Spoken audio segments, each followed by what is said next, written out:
Видели, что наши коллеги, которые сейчас являют собой власть в Кабуле, движутся достаточно быстро по тем направлениям, которые были объявлены в качестве их обязательств перед своим народом, особенно имею в виду необходимость все-таки консолидировать этнополитическое единство афганского народа, обеспечить инклюзивный этнополитический характер власти.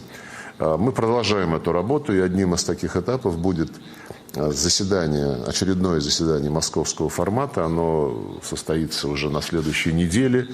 Индийские друзья будут на нем представлены, как и все остальные участники предыдущих мероприятий такого рода. У нас есть, как я уже сказал, регулярный контакт с представителями талибов. Они будут посвящены в то, чем будут заниматься участники встречи московского формата. И, конечно же, мы никаких секретов от представителей Афганистана не имеем. Мы подробно пробрифингуем и талибов, и другие политические силы, которые там существуют. Let me add to that with 4 points. One, it's important that the world not forget what is the situation in Afghanistan. Because today, I think it's not getting the attention that it deserves. There is a humanitarian situation, and at least where India is concerned, we have stepped forward by providing food, providing medicines, providing vaccines, and trying to find ways by which the Afghan people are supported in a very difficult phase of their history. Secondly, the international community, with good reason, has concerns about terrorism and terrorists who operate out of Afghanistan. There have been commitments which have been given in this regard. It's legitimate that the international community, especially the neighbors, today work together to ensure that that there is no terrorism threat that comes out of Afghanistan. Third, the commitments which have been made in respect of Afghanistan are covered by a UN resolution, a Security Council resolution 2593. It is important that those obligations are kept. And finally, we discuss Afghanistan in various formats. It is part of the tradition of our relationship, India and Russia, that in some of these formats we have cooperated. So we look forward to being present here during the Moscow format as well.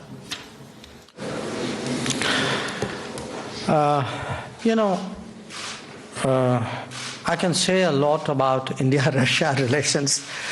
I think the fact that I'm here today with a delegation to review our cooperation, to see how we can take it forward, to create a long-term sustainable basis, I think says most of all. For us, Russia has been a steady and time-tested partner, and as I said, any objective evaluation of our relationship over many decades would confirm that it has actually served both our countries very, very well. So if it has served my country very, very well for many decades, I think you can see the obvious interest and commitment I would have in keeping that relationship strong and steady. As regards, the oil supply issue, first of all, there is a stress on the energy markets. Okay, this is a stress which has been created by a combination of factors, but as today the world's third largest consumer of oil and gas, a consumer where the levels of income are not very high, it is our fundamental obligation to ensure that the Indian consumer has the best possible access on the most advantageous terms to international markets. And in that respect, quite honestly, we have seen that the India-Russia relationship has worked to advantage. So if it works to my advantage, I would like to keep that going. Thank you. И заключительный вопрос. Телеканал And final question, Russia 24 TV channel, please. Да, здравствуйте, вопрос Сергею Викторовичу. Hello, I've got a question from Mr. Lavrov. What do you think about the priorities of SEO's development? Are they in the sphere of security or economic cooperation? And if I may, I could add one more question on another topic. Can you tell about how the BRICS extension is going on? Are there any deadlines or dates for admitting new countries such as Algeria, Argentina, Iran, and what fields or branches will be strengthened due to this admission? And if I may, you can also list some other countries that in the near future could also be applicants to join the organization. As for Shanghai Cooperation Organization, it's a multi-layered forum. It works with security matters. Initially, it was founded to deal with these matters, to have order on the borders of the Central Asian countries and China and the Russian Federation, and this objective has been reached. And as the SEO was evolving, it paid more and more attention to the matters not only of rebuking or neutralizing new challenges such as terrorism, extremism, or separatism, but also it worked and dealt with the matters on using its advantages, because it is located on the huge Eurasian continent. Actually, it occupies the best part of this continent, so SEO can use its advantages to expand its economic and trade ties and to establish additional transport infrastructure that is going to minimize costs and will increase the profits and will be beneficial for each of our countries. If you add to this the prospect of using the northern maritime route, not only land-based routes, then in these prospects that SEO has, they are quite impressive. And with our Indian friends, we work in this direction to use Northern Sea Route more efficiently and to use those oil and gas fields that are existing in the Arctic, to use them more actively.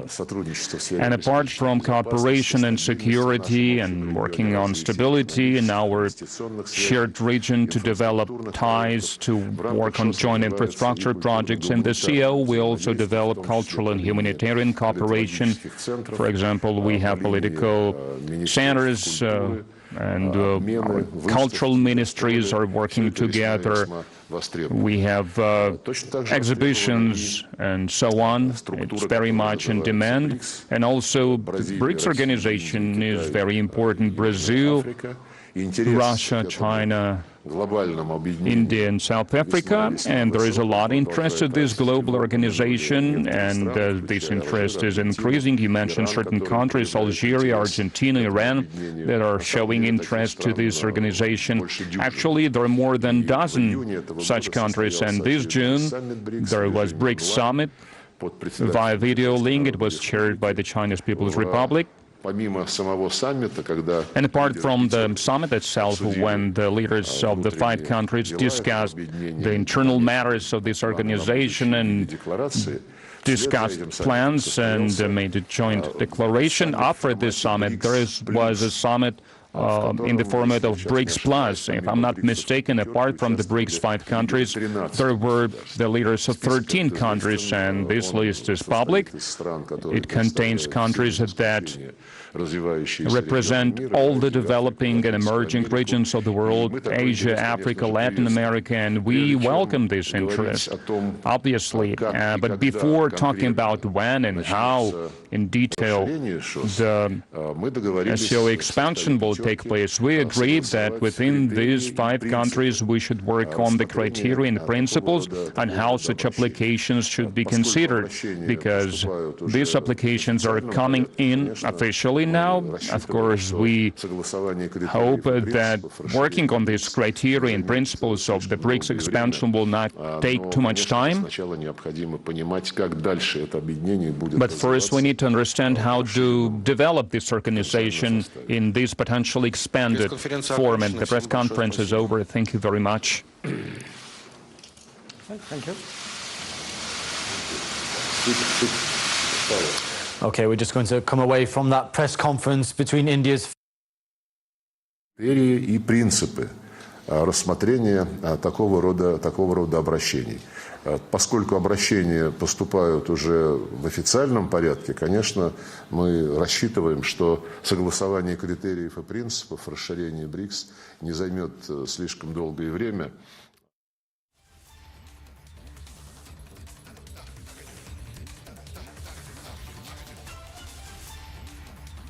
So you just heard this joint statement by both India and Russia. Remember, Dr. S. Jaishankar, the External Affairs Minister, is in Moscow, from where he speaks against cross-border terror. Not just that, he also, remember, is speaking and calling out the West for its hypocrisy when it comes to the Russian oil issue. We'll be tracking that story and much more for you, also going up on republicworld.com.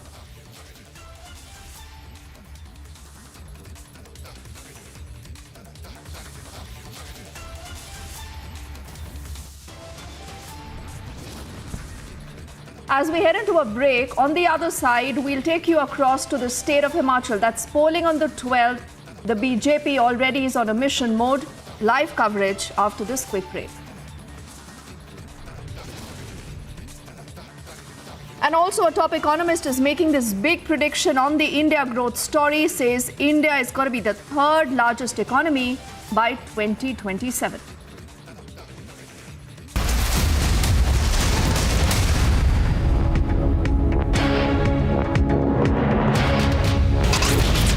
The stone pelting that had been done at the Vande Bharat Express, exactly at the window where Assaduddin Owaisi had also been seated. Jiten Rawat, yesterday he went into one of the theatres and he took law in his hand. He and his party workers beat up the viewers who were there sitting and watching the movie.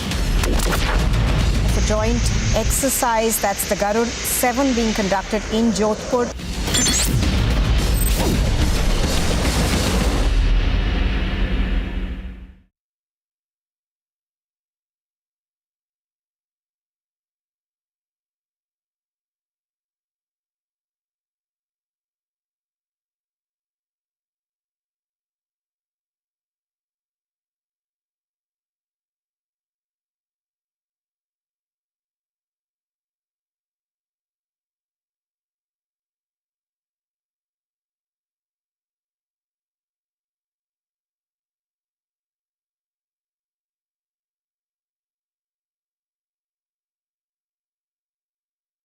Largest democracy.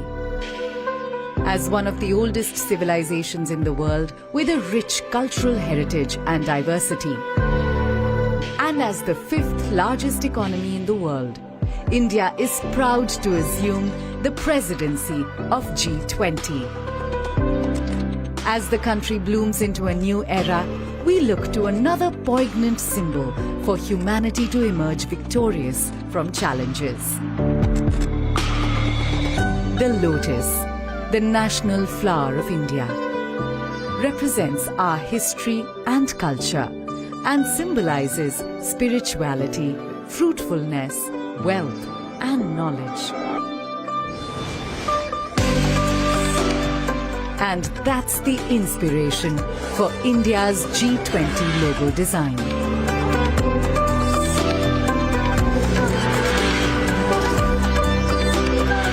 The design, rendered in saffron, white, green and blue, is drawn from the national flag of India.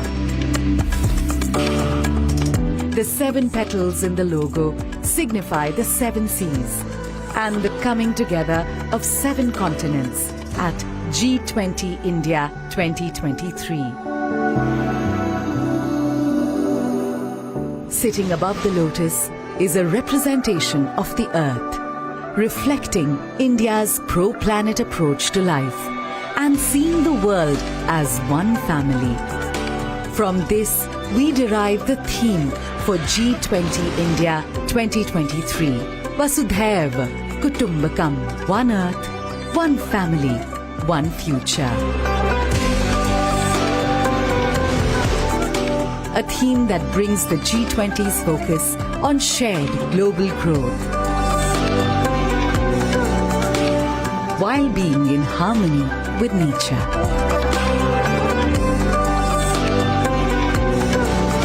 G20 India 2023. One Earth, one family, one future.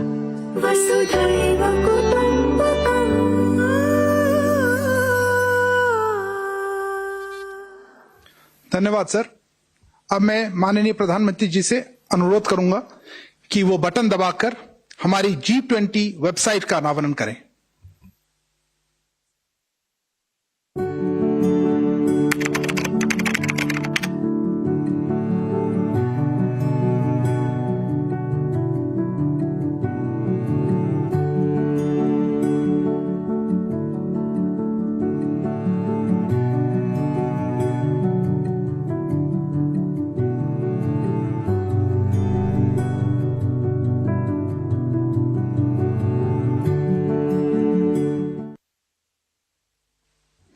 अब मैं माननीय प्रधानमंत्री जी को हमें संबोधित करने के लिए आमंत्रित करता हूं। नमस्कार।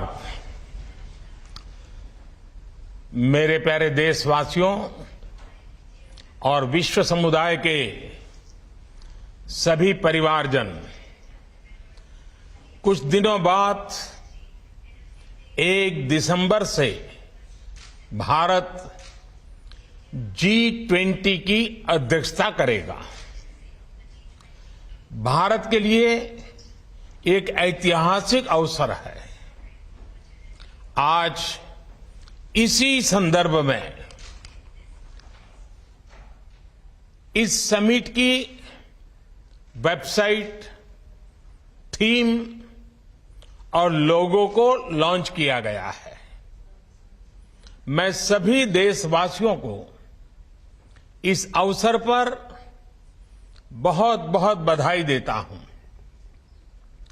साथियों, G20 ऐसे देशों का समूह है जिनका आर्थिक सामर्थ्य विश्व की 85% जीडीपी का प्रतिनिधित्व करता है। G20 उन 20 देशों का समूह है जो विश्व के 75% व्यापार का प्रतिनिधित्व करते हैं। G20 उन 20 देशों का समूह है जिसमें विश्व की 2/3 जनसंख्या समाहित है। और भारत अब इस G20 समूह का नेतृत्व करने जा रहा है, इसकी अध्यक्षता करने जा रहा है। आप कल्पना कर सकते हैं कि आजादी के अमृत काल में देश के सामने ये कितना बड़ा अवसर आया है। ये हर भारतवासी के लिए गर्व की बात है, उसका गौरव बढ़ाने वाली बात है। और मुझे खुशी है कि G20 समिट को लेकर भारत में होने जा रहे इससे जुड़े आयोजनों को लेकर उत्सुकता और सक्रियता लगातार बढ़ रही है। आज जो ये लोगो लॉन्च हुआ है, उसके निर्माण में भी देशवासियों की बड़ी भूमिका रही है। हमने लोगों के लिए देशवासियों से उनके बहुमूल्य सुझाव मांगे थे और मुझे जानकर बहुत अच्छा लगा कि सरकार को हजारों की संख्या में लोगों ने अपने क्रिएटिव आइडियाज भेजे। आज वो आइडियाज, वो सुझाव इतने बड़े वैश्विक आयोजन का चेहरा बन रहे हैं। मैं इस प्रयास के लिए सभी का हृदय से अभिनंदन करता हूं। साथियों, G20 का ये लोगो केवल एक प्रतीक चिन्ह नहीं है, ये एक संदेश है, ये एक भावना है जो हमारी रगों में है। ये एक संकल्प है जो हमारी सोच में शामिल रहा है। वसुधैव कुटुंबकम के मंत्र के जरिए विश्व बंधुत्व की जिस भावना को हम जीते आए हैं, वो विचार इस लोगो और थीम में प्रतिबिंबित हो रहा है। इस लोगो में कमल का फूल, भारत की पौराणिक धरोहर, हमारी आस्था, हमारी बौद्धिकता, इन सबको एक साथ चित्रित कर रहा है। हमारे यहां अद्वैत का चिंतन जीव मात्र में एकत्व का दर्शन रहा है। ये दर्शन आज के वैश्विक द्वंद्वों और दुविधाओं के समाधान का माध्यम बने।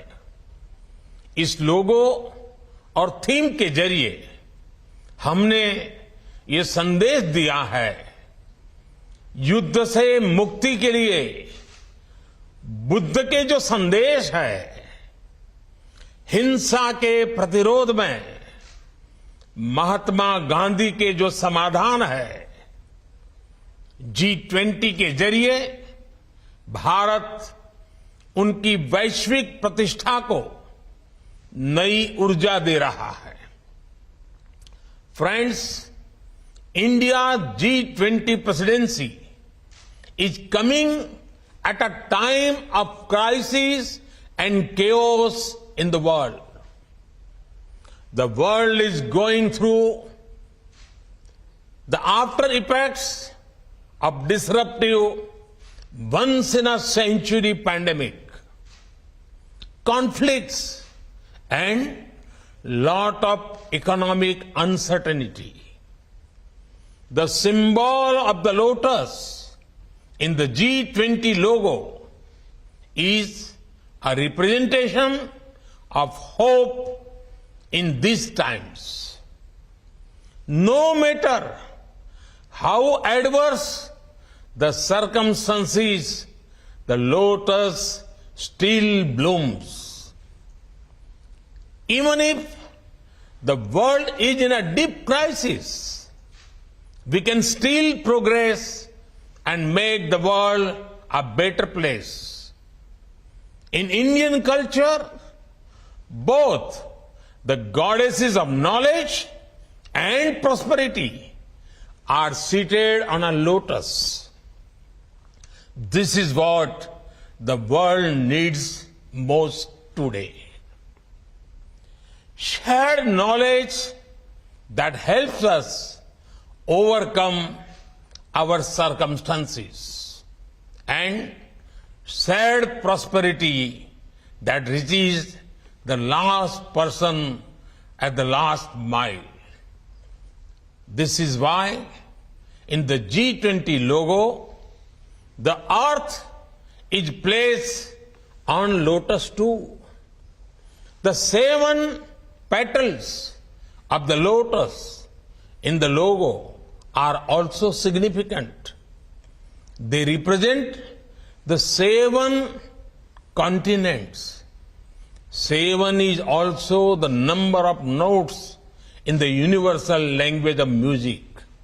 In music, when the 7 notes come together, they create perfect harmony.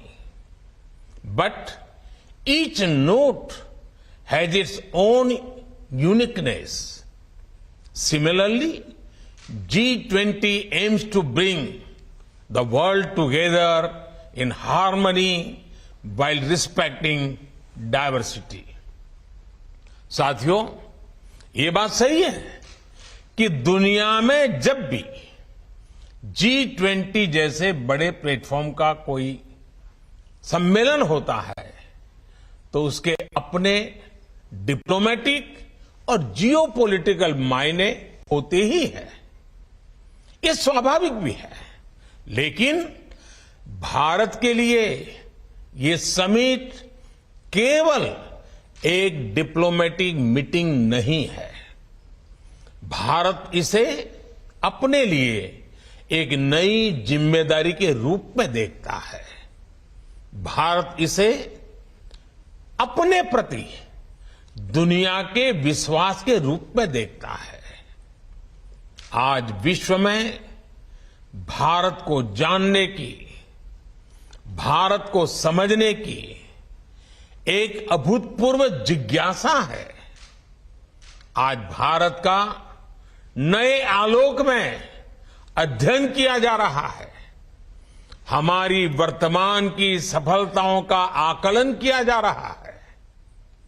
हमारे भविष्य को लेकर अभूतपूर्व आशाएं प्रकट की जा रही हैं।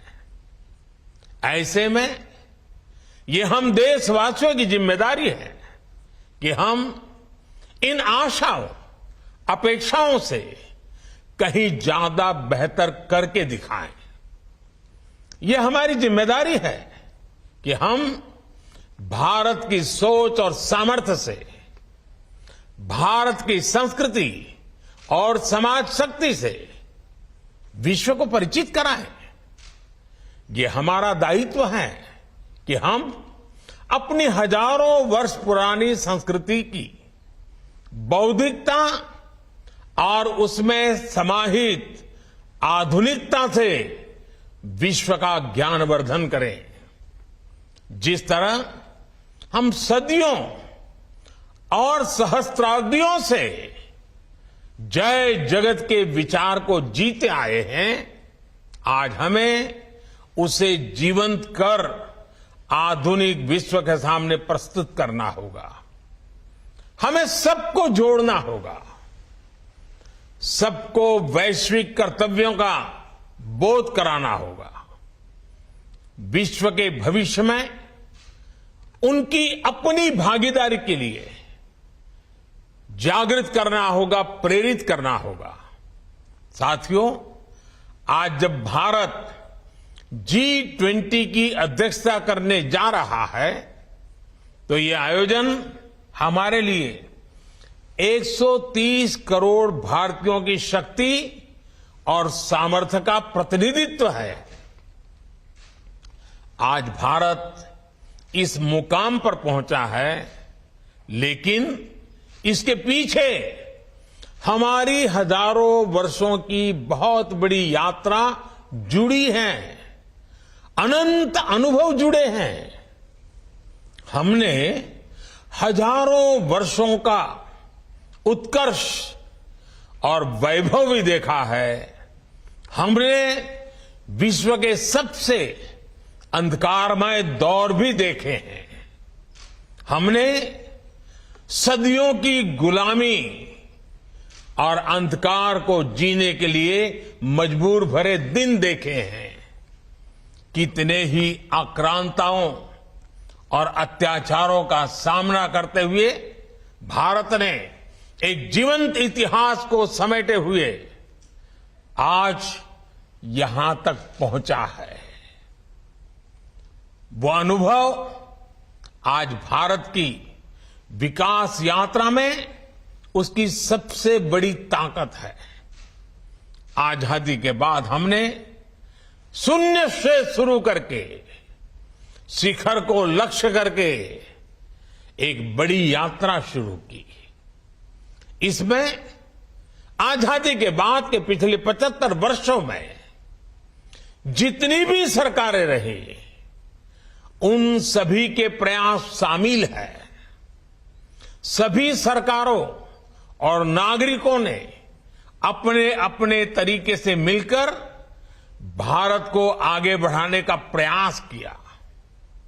हमें इसी स्पिरिट से आज एक नई ऊर्जा के साथ पूरी दुनिया को साथ लेकर आगे बढ़ना है। साथियों, भारत की हजारों वर्ष पुरानी संस्कृति ने हमें एक और बात सिखाई है। जब हम अपनी प्रगति के लिए प्रयास करते हैं तो हम वैश्विक प्रगति की परिकल्पना भी करते हैं। आज भारत विश्व का इतना समृद्ध और सजीव लोकतंत्र है। हमारे पास लोकतंत्र के संस्कार भी हैं और मदर ऑफ डेमोक्रेसी के रूप में गौरवशाली परंपरा भी है। भारत के पास जितनी विशिष्टता है उतनी ही विविधता भी है। ये डेमोक्रेसी, ये डायवर्सिटी, ये इंडिजीनियस अप्रोच, ये इंक्लूसिव सोच, ये लोकल लाइफस्टाइल, ये ग्लोबल थॉट्स आज वर्ल्ड इन्हीं आइडियाज में अपनी सभी चुनौतियों के समाधान देख रहा है और G20 इसके लिए एक बड़े अवसर के रूप में काम आ सकता है। हम दुनिया को ये दिखा सकते हैं कि कैसे डेमोक्रेसी जब एक व्यवस्था की साथ साथ एक संस्कार और संस्कृति बन जाती है तो कॉन्फ्लिक्ट का स्कोप समाप्त हो जाता है। हम दुनिया के हर मानव को आश्वस्त कर सकते हैं कि प्रगति और प्रकृति दोनों एक दूसरे के साथ चल सकते हैं। हमें सस्टेनेबल डेवलपमेंट को केवल सरकारों के सिस्टम की जगह इंडिविजुअल लाइफ का हिस्सा भी बनाना है, इसका विस्तार करना है। एनवायरमेंट हमारे लिए ग्लोबल कॉज के साथ साथ पर्सनल रिस्पॉन्सिबिलिटी भी बनना चाहिए। साथियों, आज विश्व इलाज की जगह आरोग्य की तलाश कर रहा है। हमारा आयुर्वेद, हमारा योग, जिसे लेकर दुनिया में एक नया विश्वास और उत्साह है, हम उसके विस्तार के लिए एक वैश्विक व्यवस्था बना सकते हैं। अगले साल विश्व इंटरनेशनल ईयर ऑफ मिलेट्स मनाने जा रहा है, लेकिन हम तो सदियों से अनेकों मोटे अनाज को अपने घर की रसोई में जगह दिए हुए हैं। साथियों, कई क्षेत्रों में भारत की उपलब्धियां ऐसी हैं जो विश्व के अन्य देशों के भी काम आ सकती हैं। उदाहरण के तौर पर भारत ने डिजिटल टेक्नोलॉजीज का उपयोग जिस तरह विकास के लिए किया है, इंक्लूजन के लिए किया है, भ्रष्टाचार मिटाने के लिए किया है, ईज ऑफ डूइंग बिजनेस और ease of doing governance, ease of living बढ़ाने के लिए किया है, ये सभी विकासशील देशों के लिए मॉडल्स हैं, टेम्पलेट्स हैं। इसी तरह आज भारत विमेन एम्पावरमेंट में उसमें बढ़कर विमेन लेड डेवलपमेंट में प्रगति कर रहा है। हमारे जनधन अकाउंट्स और मुद्रा जैसी योजनाओं ने महिलाओं के फाइनेंशियल इंक्लूजन को सुनिश्चित किया है। ऐसे ही विभिन्न क्षेत्रों में हमारा अनुभव विश्व की बड़ी मदद कर सकता है और G20 में भारत की अध्यक्षता इन सब सफल अभियानों को विश्व तक ले जाने का एक अहम माध्यम बनकर आ रही है। साथियों, आज का विश्व सामूहिक नेतृत्व की तरफ बहुत आशा से देख रहा है, चाहे वो G7 हो, G77 हो या फिर UNGA हो। इस माहौल में G20 के प्रेसिडेंट के तौर पर भारत की भूमिका बहुत अहम है।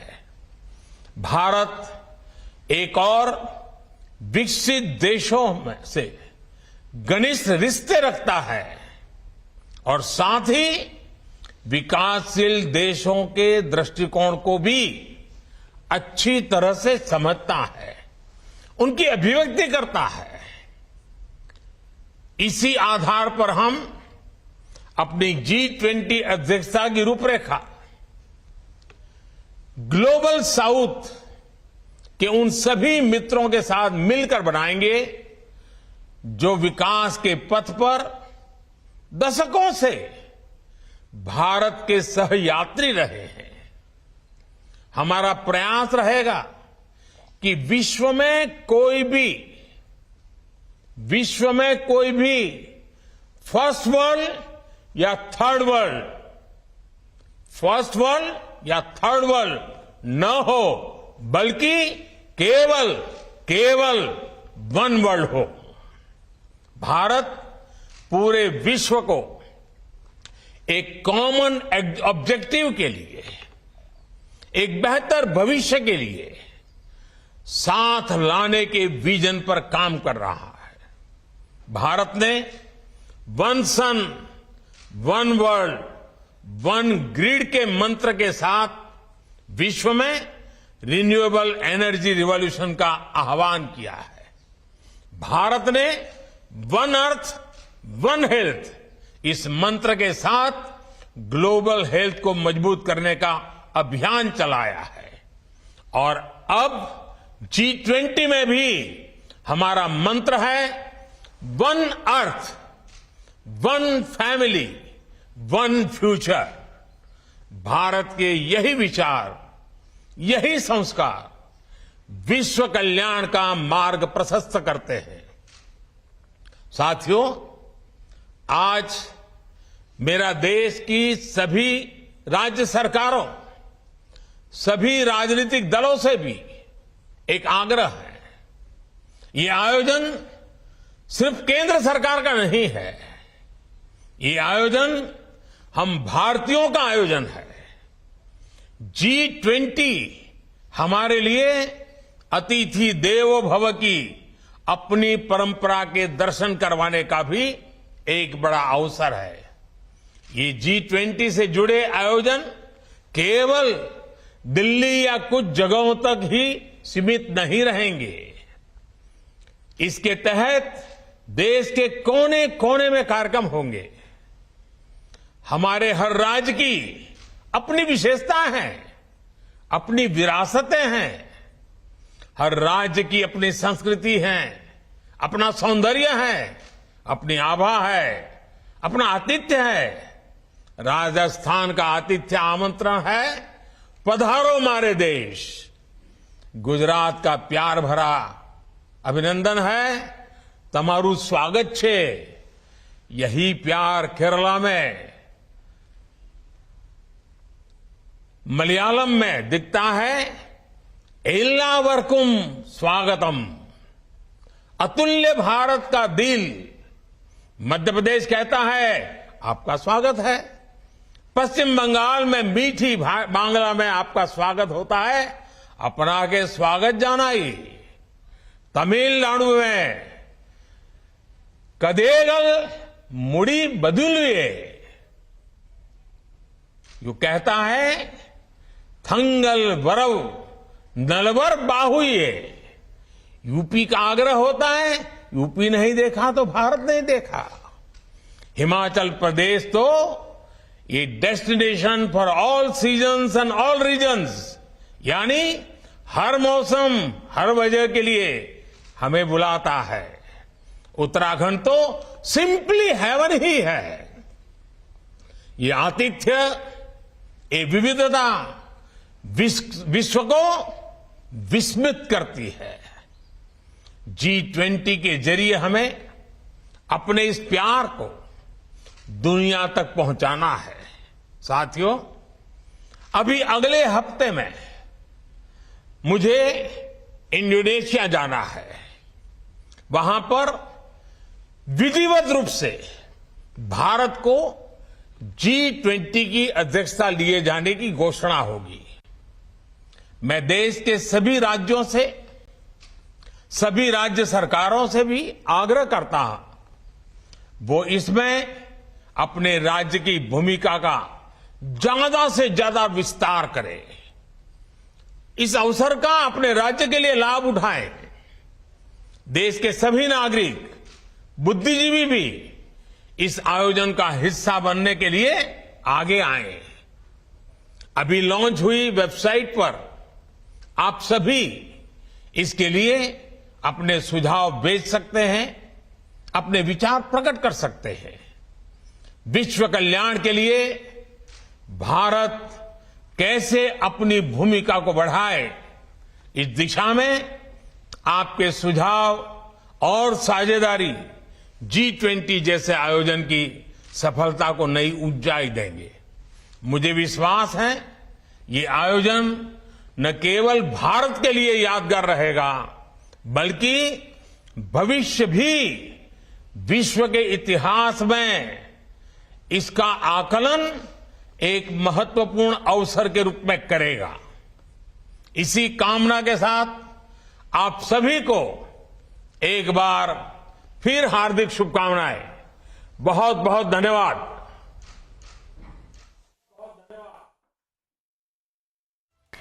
And that's Prime Minister Narendra Modi unveiling the logo and theme for India's G20 mission, as he puts out a very important message that India is showing the way to the world and India's G20 presidency is of utmost importance. We continue to play out excerpts of what the Prime Minister has said through this evening. For the moment, we shift our focus to other big news.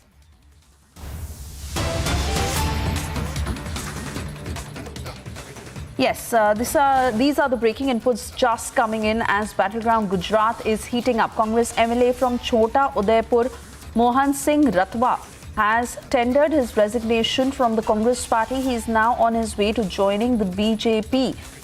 Another Congress leader who has now jumped ship to join the BJP ahead of the polls in Gujarat, as the schedule has been announced. And this is Congress MLA from Chota Udaipur, Mohan Singh Ratwa, who has tendered his resignation. He has quit the Congress party, and ahead of the polls, he has now made his intention very, very clear to join the BJP, which could happen soon. Remember, this is coming at a very important time when BJP is going full throttle when it comes to campaigning in the poll-bound state of Gujarat, and several development projects have been launched in the state. Top Congress leader Mohan Singh Ratwa, who is the Congress MLA from Chota Udaipur, has quit the Congress party, and in all likelihood, as for the information we are getting, that he could be joining the BJP very, very soon. There could be a formal induction, and the news is expected in the days to come. Abhishek Kapoor is joining us live on the broadcast. Abhishek, give us details of Mohan Singh Ratwa's resignation. Is he joining the BJP, and what really could be his role if he joins the BJP? So, Suresha, we have seen an exodus happening from the Congress party over the last 6 months. In fact, even longer. Remember when the last results came in 2017, the BJP won 90 seats and the Congress party won 77. And now, today, BJP's strength in the Gujarat Assembly is 112, almost 15 MLAs of the Congress party switching over and joining the BJP. Similarly, we have seen their National Secretary Himanshu Vyas joining day before yesterday, and now we have Mohan Singh Rathwa, a veteran tribal leader from Chota Udaipur district, and someone who has been a member of parliament, someone who has been a minister in Congress party. When the Congress used to rule, there are 2-3 generations now, 2 generations at least that have not seen Congress party in power. Mohan Singh Rathwa is someone who is a veteran of the Congress party from Chota Udaipur belt, tribal belt, eastern tribal belt as it is called, from the Raj tribal community. And for him to be quitting clearly shows that the Congress party has effectively, dropped the Gujarat election, as they say, even before the campaign starts. And we are going to see this perhaps happening all through the campaign, because remember, this is a development of today, and it's a jolt to the Congress, right? Even before the campaign starts. And Mohan Singh Rathwa, of course, in fact, as we speak, has reached the BJP headquarters. So I think we would be breaking that he's joining the BJP. In fact. Certainly coming in as a big setback to the Congress ahead of the polls in Gujarat. Abhishek, we leave it at that. Thank you very much. And awaiting the news of when he formally joins the BJP. For now, a quick check of the other big stories in brief we are tracking for you this afternoon.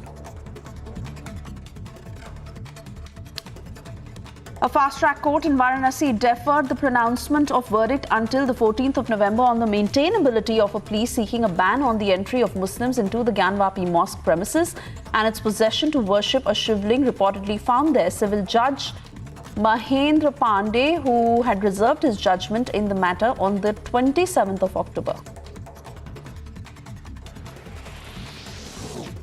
NCP leader Jitendra Avhad and his supporters had blocked the screening of a Marathi movie, assaulted the audiences in the cinema hall. Avhad and his supporters were trying to vacate the hall, roughened up many of the cinegoers. A complaint has been lodged.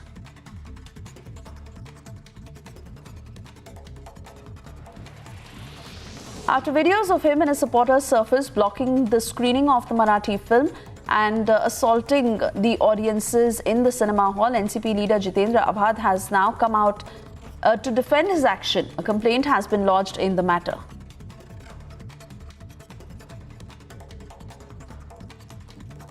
बात यह है कि ये चित्रपट जो बताया जा रहा है उसमें पूरे इतिहास का विद्रूपीकरण किया है, जो शिवाजी महाराज के निजी जिंदगी में हुआ ही नहीं, जो इतिहास में कभी देखा ही नहीं, जो इतिहास में कोई संदर्भ ही नहीं। ऐसे चित्रपट आप इतिहास करके दिखाने लगोगे तो उसका धिक्कार होना ही चाहिए।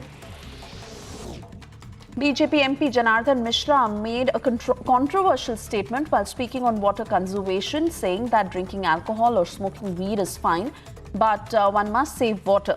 Later, he defended his remarks.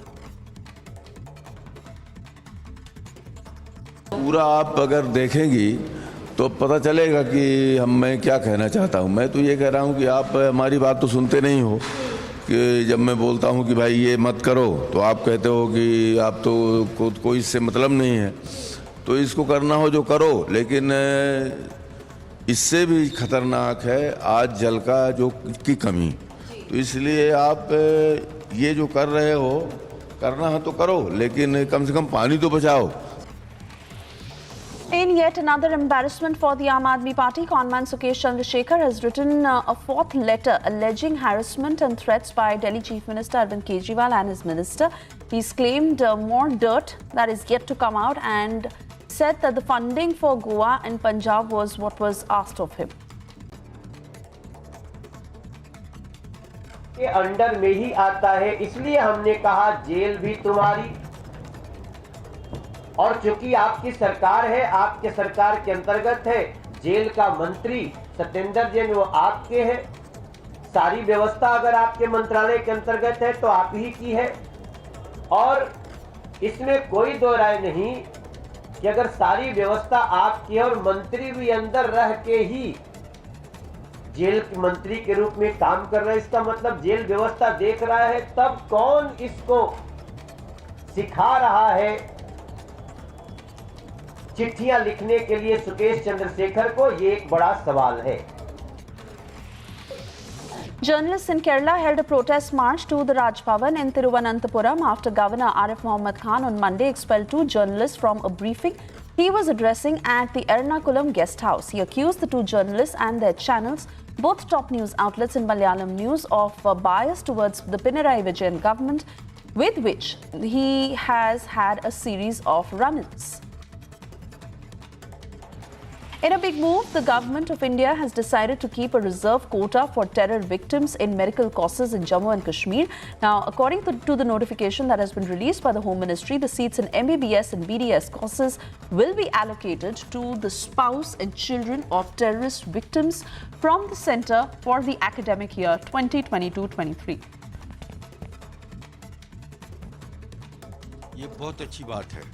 उन फैमिलीज़ के लिए बहुत खुशी की बात है जिन लोगों ने अपने बच्चे, जिन लोगों ने अपने सच्चे ताए खो दिए हैं, उन लोगों के लिए, उनके बच्चों के लिए बहुत बड़ा तोहफा है। अच्छी बात है, होना चाहिए, क्योंकि एक विक्टिम होता है तो उसको सहायता मिलनी चाहिए। Days before Himachal Pradesh goes to polls, Congress lost several prominent and front faces candidates in the state. Now as many as 26 Congress leaders jumped ship to join the BJP. A case of cheating has been registered under sections 420 and 34 of the IPC against former Maharashtra Chief Minister Uddhav Thakere's right-hand man and former State Minister Anil Parab. This is in connection with the Dapoli resort fraud case. The police will investigate the matter.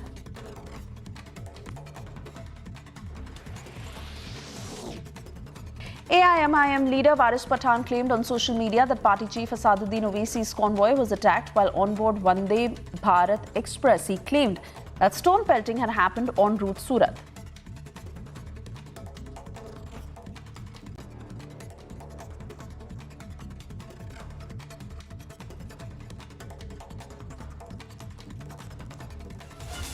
And moving on to details that are coming in from Odisha of a biryani fest that got really violent. Rationalists who had held a biryani fest on Eclipse Day, that is something that ritualists consider very, very pious. Hindu groups had protested against the biryani feast in Bhubaneswar, and protests broke out soon after chicken biryani was distributed, as those following the rituals were of the strong belief that chicken biryani should not be given out, and rationalists said that it is only food and there should be no problem on that. Chandan is joining us live from Bhubaneswar. He's from OTV. Chandan, please give us details of why these protests broke out, how did it take a violent turn, and what had actually happened? देखो, ये आज दिन भर ये चंदन, अगर आपको मेरी आवाज आ रही है, आपसे जानना चाहेंगे क्या हुआ था वहां उड़ीसा में। देखो, आज चंद्र ग्रहण है, चंद्र ग्रहण को लेकर एक यहाँ पे जो हेतुवादी है, हेतुवादी के मानना है कि चंद्र ग्रहण में खाद्य ग्रहण करना, खाना खाने का कोई भी रिचुअल्स नहीं है, कोई भी ऐसे रिचुअल्स नहीं है कि कोई लोग खा नहीं सकते। मगर ये यहाँ पे एक हिंदू जो यहाँ पे हम देख सकते हैं कि जैसे कि ABVP है और यहाँ के बजरंग दल की मानना है कि हिंदू रीति नीति के अनुसार चंद्र ग्रहण के समय खाद्य खाना, यहाँ पे खाना खाना निषेध है। इसको लेकर आज राज्य भर में कई जगह में ये टेंशन देखा गया है, जैसे कि बरहमपुर, भुवनेश्वर, कटक और जैसे कि यहाँ पे एक लॉ एंड ऑर्डर सिचुएशन ऐसे देखा गया है, जैसे कि पुलिस को लाठी चार्ज करना पड़ा। यहाँ पे जो हेतुवादी को मानना है कि इससे कोई विज्ञान सम्मत नहीं है, जैसे कि चंद्र ग्रहण के समय खाने का कोई प्रभाव किसी के ऊपर पड़ेगा। और हेतुवादी का मानना है कि चंद्र ग्रहण के समय इससे कोई विज्ञान सम्मत नहीं है, कहीं भी लिखा नहीं है, संविधान में कहीं भी लिखा नहीं है, और हिंदू धर्म में ऐसे कोई बात नहीं है जैसे कि हमको मानना पड़ेगा चंद्र ग्रहण के समय हम नहीं खाना खा सकेंगे। ये परंतु ये हिंदू जो हिंदू धर्म को मानते हैं, जैसे कि यहाँ पे जो लोग हिंदू धर्म को मानते हैं, जो लोग यहाँ पे मंदिर और मठ में पूजा करते हैं, उसको वो लोग को कहना है कि यहाँ पे शास्त्र में लिखा है चंद्र ग्रहण के समय आप खाना नहीं खा सकते हैं। इसको लेकर उभय यदि यहाँ पे देखेंगे तो ये जो हेतुवादी और ये संगठन के बीच हाथापाई हुआ है। भुवनेश्वर और बरहमपुर, कटक में हाथापाई हुआ है और बालेश्वर में भी हाथापाई हुआ है। किसी प्रकार की इन्वेस्टिगेशन अभी जारी की गई है? पुलिस ने पता किया है कि क्यों ये प्रोटेस्ट हुए? क्या ये जानकर किया गया हिंदू सेंटिमेंट को हर्ट करने के लिए, या फिर कुछ ऐसे एलिमेंट्स थे जिन्होंने प्रोवोक किया? क्या पता लगा है अभी तक?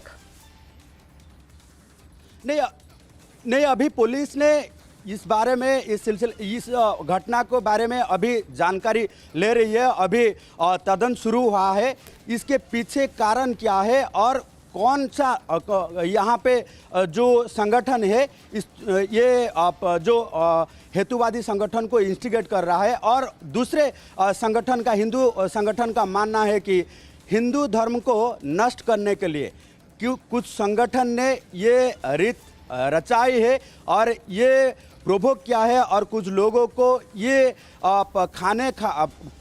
खाने का बहाना रचाकर हिंदू धर्म को नष्ट करने के लिए प्रयास किया जा रहा है। और इसको लेकर अभी तदंत किया जा रहा है, पुलिस की तरफ से तदंत किया जा रहा है। कई शहरों में ये जैसे कि टेंशन दिखाया गया है कि पुलिस को लाठीचार्ज करना पड़ा, हाथापाई भी हुआ है।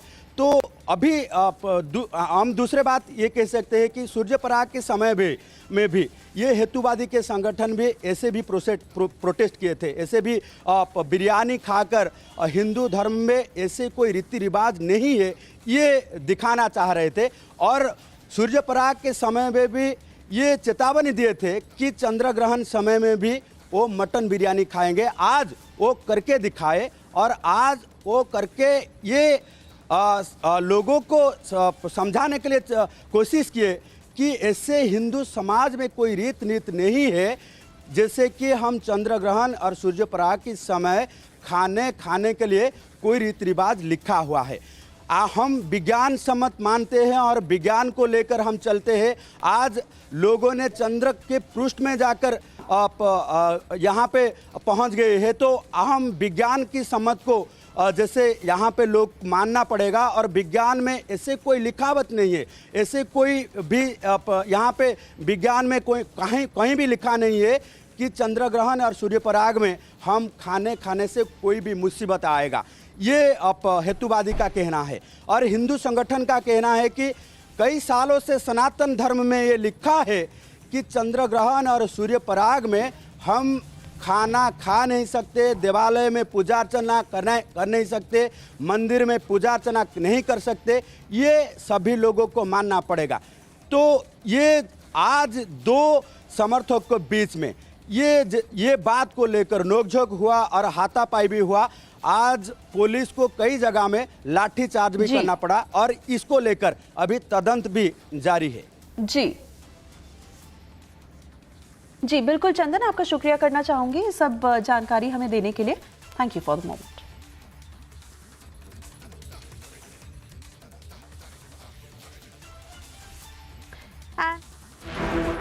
The Corngate row continues to intensify.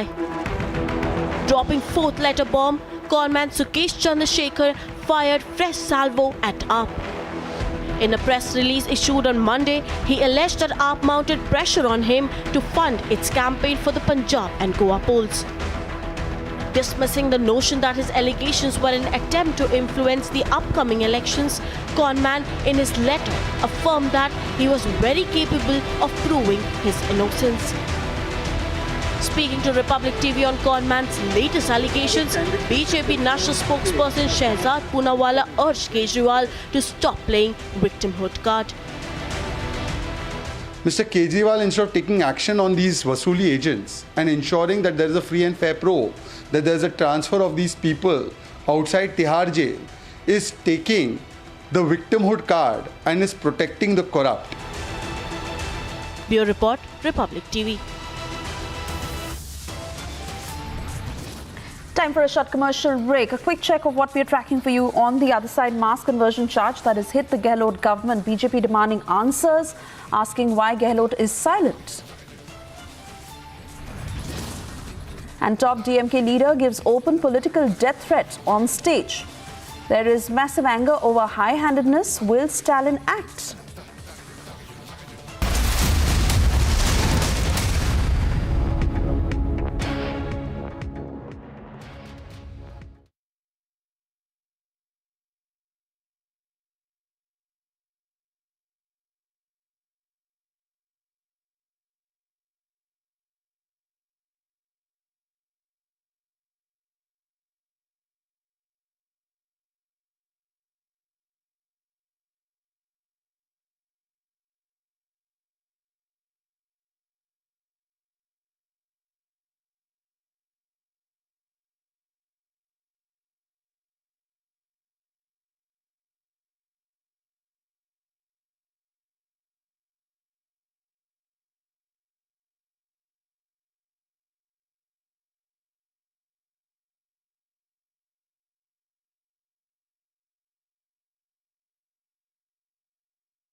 Did the conman Sukesh Chandrasekhar actually fund the Aam Aadmi Party for the Punjab and the Goa polls?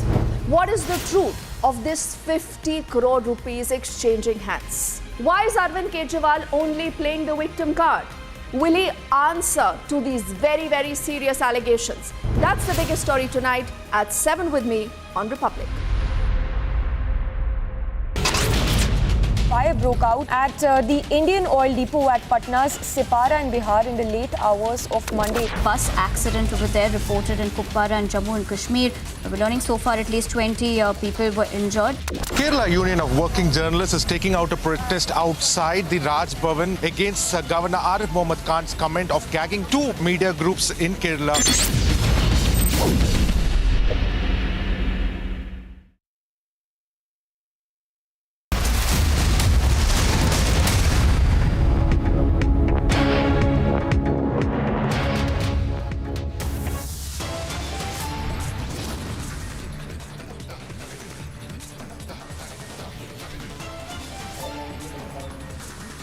Mass conversion storm hits the state of Rajasthan. The poorest of the poor are cheated, is the BJP's allegation as the videos now begin to emerge.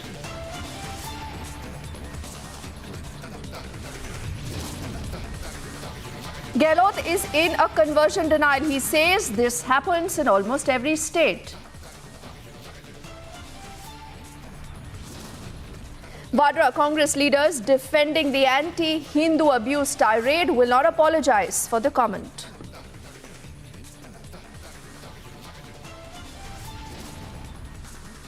As the conman Sukesh Chandrasekhar writes another letter targeting Arvind Kejriwal, the BJP is protesting at the doorstep of the Aam Aadmi Party.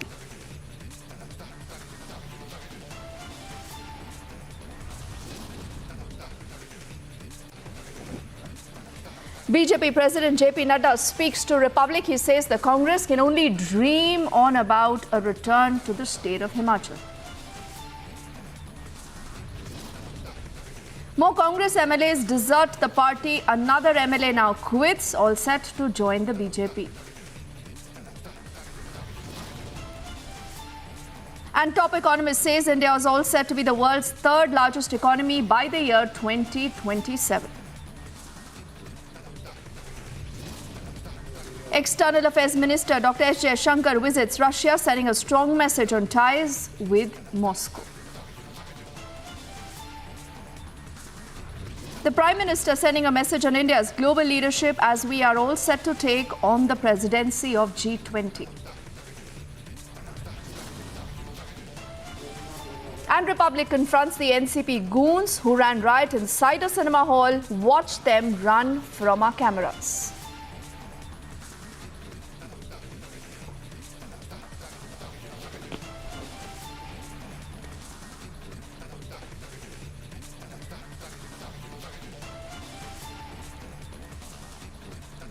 A very good evening and thank you for staying with us on Republic. I'm Deepti Sachdeva and we begin this edition of the news with a story coming in from the state of Rajasthan. It's a conversion charge now hitting the Gehlot government. In fact, we have the first reaction that has also just come in from the Chief Minister, who actually is in a denial, and he goes on to normalize this and he says something like this happens in almost every state.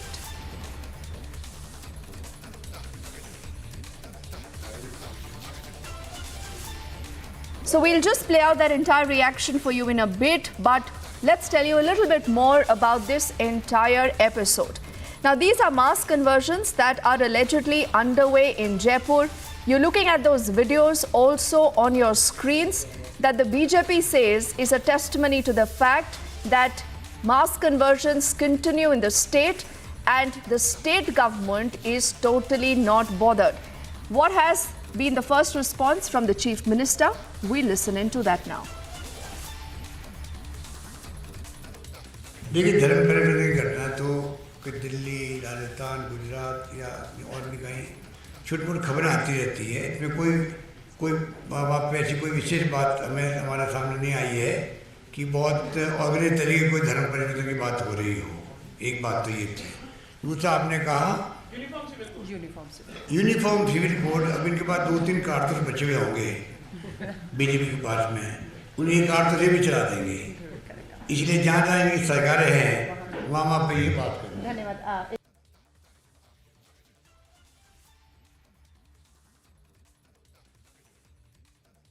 To say that this is absolutely nothing, making light of the entire incident. But what really is this incident?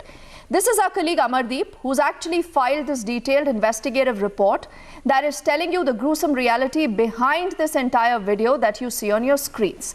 Now, what's happened is that there is this person named Dharampal Bhairava, who's allegedly a preacher of Christianity, who's accused of conversion. What is the truth and what is it that our cameras found out? Let's watch this entire report. Jaipur से चंद kilometre की दूरी पर धर्मांतरण का खेल का ऐसा खुलासा हुआ है कि जिसको सुनकर आप भी चौंक जाएंगे, क्योंकि जिस तरीके से ईसाई मिशनरी सरकार की नाक के नीचे धर्मांतरण का एक खेल रच रही थी, उसका पर्दाफाश हिंदू संगठन से जुड़े हुए कार्यकर्ताओं ने कर दिया है। मैं अभी फिलहाल उसी जगह वाटिका गांव में मौजूद हूं, जहां पर धर्मपाल बैरवा नाम के शख्स ने न सिर्फ ईसाई मिशनरी के तहत लोगों को बरगलाने का काम किया, बल्कि उनका जबरदस्ती धर्मांतरण कराने की कोशिश भी की। कई शख्स ऐसे भी हैं जिन्होंने कई साल तक धर्मांतरण के रूप में ईसाई धर्म माना, लेकिन जब चीज़ें नहीं बदली, जीवन वैसे ही चलता रहा, तो उसके बाद में उन्होंने हिंदू धर्म अपना लिया। मेरे साथ में सबसे पहले वो शख्स हैं जिन्होंने इस चीज़ का खुलासा किया। अमित, क्या पूरा मामला था, एक बार खुल के बताइए सारी। 28 अक्टूबर को एक 2-3 हज़ार लोगों का एक सिद्धू और एक धर्मपाल बैरवा पोस्टर, इनके द्वारा एक बड़ा आयोजन किया जा रहा था, जिसमें भजन संध्या के नाम पर लोगों को इकट्ठा करके। कौन सी भजन संध्या? भजन संध्या, यीशु मसीह का प्रचार। उसकी भजन संध्या के नाम पर उन लोगों को इकट्ठा करके उनको ईसाई धर्म में कन्वर्ट करना चाह रहे थे लोग। तो ये जो हमारे संज्ञान में है, तो हमने हिंदू संगठनों से बात की, बात करके हमने तुरंत बस्ती के लोगों से बात करके इसका विरोध करवाया। विरोध करवाते ये व्यक्ति स्वतः ही भाग गया। आज तक पुलिस प्रशासन उसको पकड़ नहीं पाया है और आज तक वो फरार है। कितने ऐसे लोग होंगे अमित कि जिन्होंने ये पूरा नेक्सस चला रखा था, और इस नेक्सस में कितने लोग इन्फ्लुएंस होते थे, प्रभावित होते थे, जो इनके चुंगल में आ जाते थे? आज हमारे गांव से कम 500-600 घर ऐसे हैं जो इसके टच में आ गए थे। अब लोग समझ रहे हैं और लोग अब दूर भाग रहे हैं। आसपास के लोग, टोंक तक के लोग आते थे यहाँ रात भर। यहाँ ये व्यक्ति कहता क्या था? ये कहता था कि महिलाओं के लिए तो सिंदूर मत लगाओ, बिंदी मत लगाओ, सुहाग को मत मानो, चूड़े मत पहनो, लक्ष्मी जी को मत पूजो। जिस दिन त्यौहार होते हैं हिंदू धर्म के, उस दिन ये कहता था कि नॉनवेज बनाओ, नॉनवेज बना के खाओ, पितरों के भोग मत लगाओ, भोग वास मत लगाओ। ये चीज़ें, ये बिल्कुल इन चीज़ों का विरोध करवाता था। अच्छा, मेरे साथ में वो शख्स मौजूद हैं जिस व्यक्ति के साथ में धर्मांतरण का खेल खेला गया था। 1 साल ये रह कर के आए हैं। क्या नाम है आपका? काना राम। काना राम। काना जी, 1 साल तक रहे आप उनके धर्म में? 1 साल तक रहा। 1 साल तक रहे। क्या कहते थे वो लोग आपसे?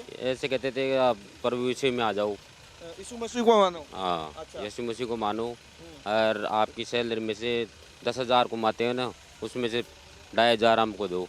10,000 आप कमाते हो तो 2,500 रुपये उनको दो। उनको दो। अच्छा। अरे हिंदू देवी देवताओं के लिए क्या कहते थे? इनको भोग नहीं लगाना, पितरों को भोग नहीं मत लगाओ, पितरों को मत मारो। हाँ, भैरू जी के पुआ पूड़ी मत चढ़ाओ, बाटी दाल, भैरू जी को भोग मत लगाओ। हाँ, बाटी आटी मत चढ़ाओ। अच्छा। और कोई अगरबत्ती मत लगाओ। अच्छा, कोई पूजा पाठ मत करो। और खुद के मकान के अंदर कोई भी मूर्ति है उसको हटा के कुएं में फेंक दो। The Vatika village, and you've seen our colleague actually putting out their entire report from that village, from anti-Hindu messages to preaching the end of idol practice. Now, residents of the Vatika village here have also made some scathing revelations on the extent of this mass conversion racket in Jaipur. They also speak up more on the entire modus operandi.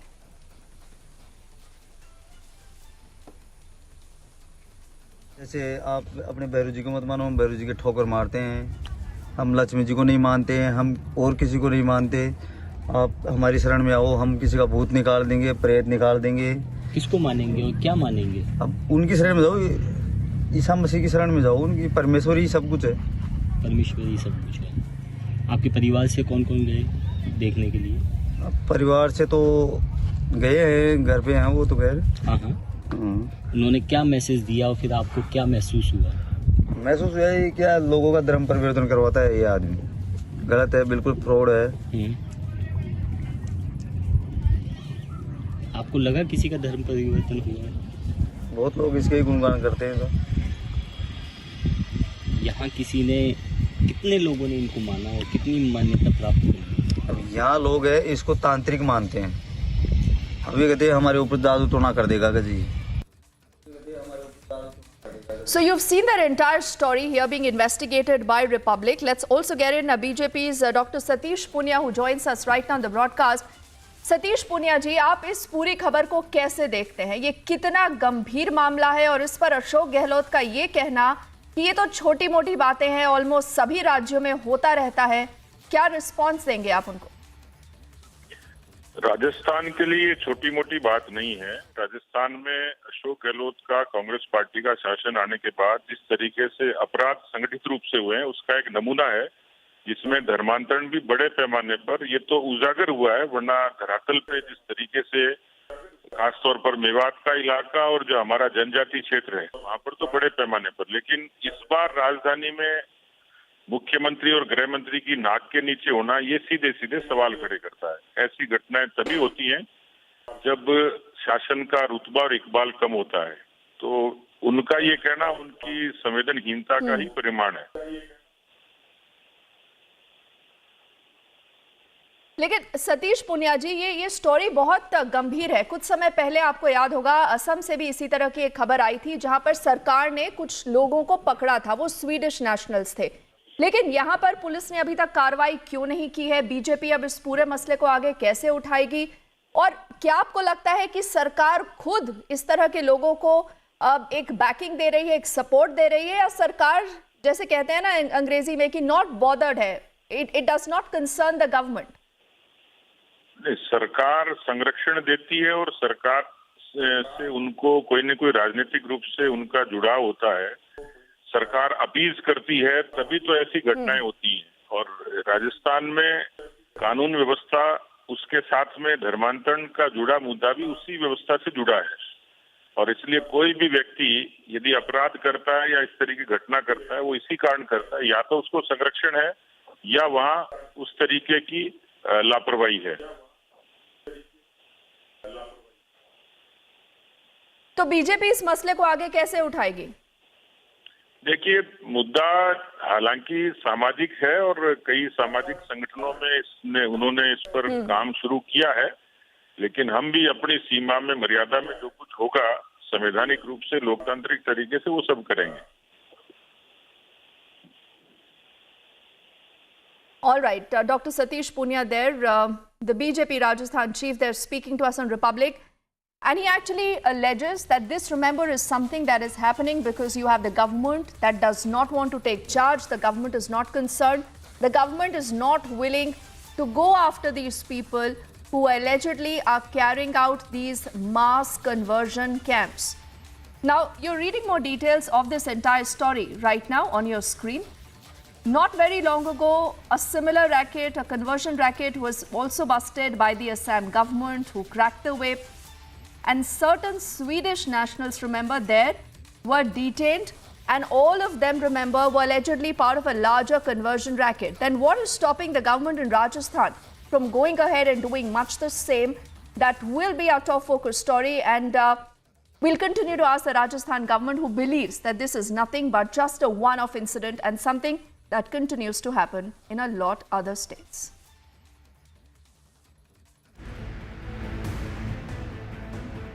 Prime Minister Narendra Modi arrived at BJP's veteran leader Lal Krishna Advani's residence with a bouquet to personally greet the veteran leader on his birthday.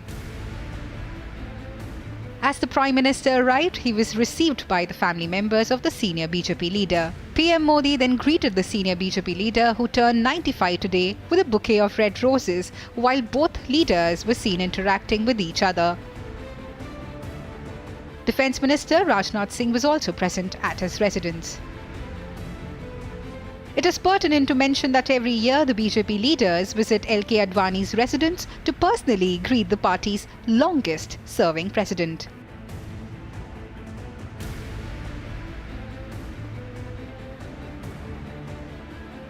Bureau Report, Republic TV.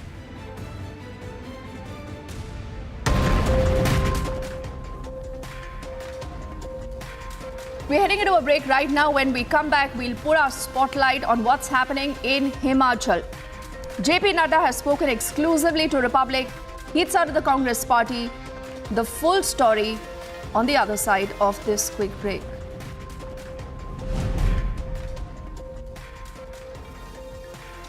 Also, more Congress MLAs desert the Congress party now. Another MLA now has quit, all set to join the BJP.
the stone pelting that had been done at the Vande Bharat Express, exactly at the window where Assaduddin Owaisi had also been seated. Jitendra Rawat, yesterday he went into one of the theatres and he took law in his hand. He and his party workers beat up the viewers who were there sitting and watching the movie. The joint exercise, that's the Garud 7 being conducted in Jodhpur.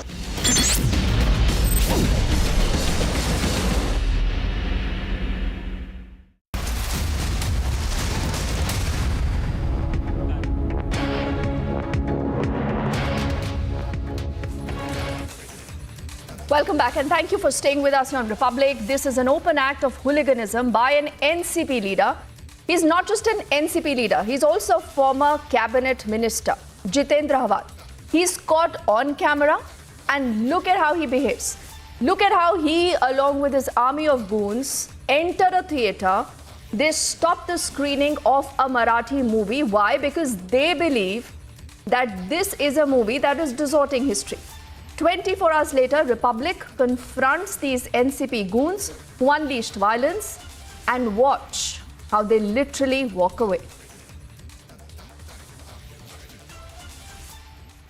क्या कारण है? क्यों मारा था उसको? बताइए ना, हाथापाई क्यों की थी आपने? आपने हाथापाई क्यों की थी? आपने हाथापाई क्यों की थी? बताइए ना। उस व्यक्ति का क्या दोष था जो फिल्म देखने आया था? आपका फोटो दिख रहा है वीडियो में। आपका फोटो दिख रहा है वीडियो में। उस व्यक्ति का क्या दोष था जिसने हाथापाई की थी? आपको शोभा देता है? आपको जितेंद्र अवार्ड ने कहा था कि मारपीट करें? किसने कहा था? जितेंद्र अवार्ड ने। बताइए, आप जवाब देंगे कि नहीं देंगे? आपको अधिकार है कानून अपने हाथ में लेने का। जितेंद्र अवार्ड ने कहा था ये बारी बात। मारपीट करने के लिए किसने कहा था? जितेंद्र अवार्ड ने। So this is the NCP worker who was there with Jitendra Rawat. He is not in fact responding to the questions. आप बताइए, आपको अगर विरोध था शिवाजी महाराज को लेकर के तो आप विरोध दर्ज कर सकते थे। आपने मारपीट क्यों की? Is also out here. We'll try to speak to him. We'll try to confront him. NCP के कार्यकर्ताओं ने मारपीट की। Shivaji, I have nothing to say, and you can't force me to say anything. Please. No, but don't intrude into my privacy and my space. I have nothing to say. The problem, and I have nothing to speak. But the problem is, your party workers with I have said I have nothing to speak. Jitendra Rawat went there inside the theater and also beat up the viewer. Don't you think you should respond? Don't you think you should respond? Why are you not responding? You didn't you breach the privacy of those viewers who are watching the movie? Why don't you respond? Why don't you respond? Do you have any answer? Do you have any answer? I question you. Do you have any answer? Why did you beat up the person, a common man who was watching the film? So tight-lipped NCP worker sitting out here, the supporter of Jitendra Rawat, who in fact went in to the theater and in fact brutally assaulted that person who assaulted the viewers there, and in fact Republic TV tried questioning those NCP workers who were there, and in fact the goons of Jitendra Rawat who were there, who beaten up the party worker, the viewers who are watching the movie Har Har Mahadev. Reporting from Thane with video journalist Sandeep Singh for Republic TV. So you saw exactly what happened when our colleague Sandeep is trying to ask these netas that who are you? What authority do you have to beat up people? You know, to actually disrupt the screening of any movie, a movie that has a certificate from the censor board, then who are you? On top of that, to behave like this with the common citizen. Clearly no answers forthcoming. The NCP as a party is totally quiet. And that's the reason why it's important, remember, again and again to ask this question, that what makes our netas behave in a manner like this. Why don't we again play out the entire sequence of what transpired yesterday evening?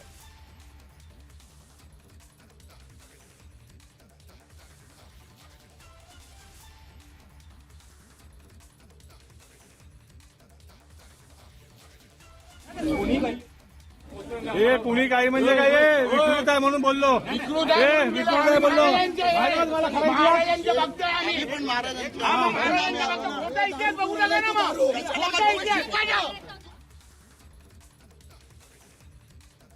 So you once more saw that entire sequence of the scuffle in the Thane theatre. This is just about last night. Look at the high-handedness, this complete attitude of we are the boss, we will call the shots. If we don't like anything, we can go to an extent like this. They unleash violence, then they walk away with absolutely zero accountability. Did the conman Sukesh Chandrasekhar actually fund the Aam Aadmi Party for the Punjab and the Goa polls?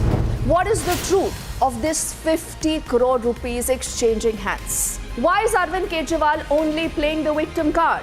Will he answer to these very, very serious allegations? That's the biggest story tonight at 7 with me on Republic.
We are putting out these images of the government of India now providing food and water to the sailors who, remember, have been illegally detained. And these sailors have been expressing gratitude and thanking the government. A story again has been closely tracked by Republic. Let's also get in our colleague Ashwin as we stay with these images. He's reporting from Thiruvananthapuram for us. Ashwin, what is the latest official word on their condition? A lot of them actually have not just thanked the Indian government, they also really want to come back to the country. Now, how soon could we see that happening? Well, Deepthi, the 16 Indian sailors have been detained illegally for almost 3 months now. The issue happened when the ship they are working on, which is a Norwegian ship, was caught in the Equatorial Guinea by the Equatorial Navy, after which they had to pay some fine and everything. And after paying all the fines, the Nigerian Navy asked them to be taken into detainment. This was refused, and after which the Nigerian Navy forcefully took these sailors. which includes, the crew includes almost 16 Indian sailors. One of them is from Kerala and who has been giving us all this information as well from there. Now, for the past 18 hours, almost all the sailors were put inside a room without food or water, and it has been the concerted effort of the embassy in Equatorial Guinea, because of which food and water has now been provided to them. The embassy is working very closely with all the governments, both the Equatorial Guinea government as well as the Nigerian government, for an immediate release. I'm just and these are the heartwarming because visuals. I'm told there is also this entire video that we can play out now. So let's listen into any message from these sailors who are thanking the government right now, Ashwin. Then I come back to you. Good morning. This is Captain Tanuj Mehta, Master of Terrorism from Malapur. Indian Embassy has just sent food and water for us. We are very thankful. Indian Embassy in Equatorial Guinea sent water for us. We are very thankful. And thank you for Government of India for providing us food and water. And for Equatorial Guinea authorities to allow them. And we are very thankful. Please, we again request, please do not take this lightly. Do not forget our request. Please get us back home as soon as possible. Please, everybody help. And each person helping is another hand to get us back home soon. Please, Government of India, thank you very much for all your efforts. Please get us back home soon.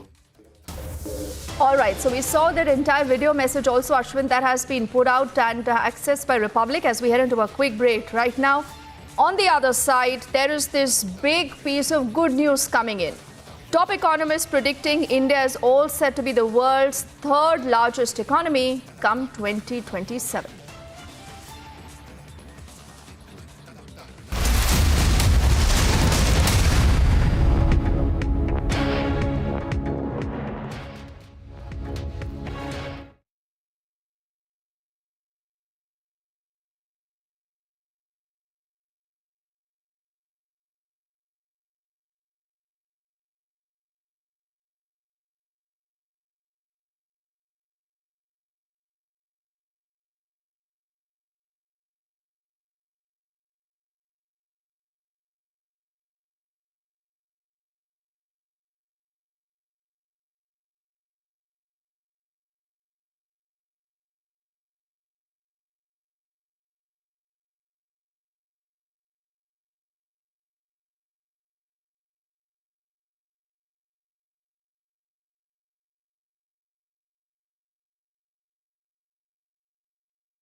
ने हाथापाई क्यों की थी बताइए ना।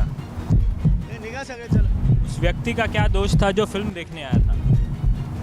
आपका photo दिख रहा है वीडियो में। आपका फोटो दिख रहा है वीडियो में। उस व्यक्ति का क्या दोष था जिसने हाथापाई? This is the NCP worker who was there with Jitendra Wad. He is not, in fact, responding to the question.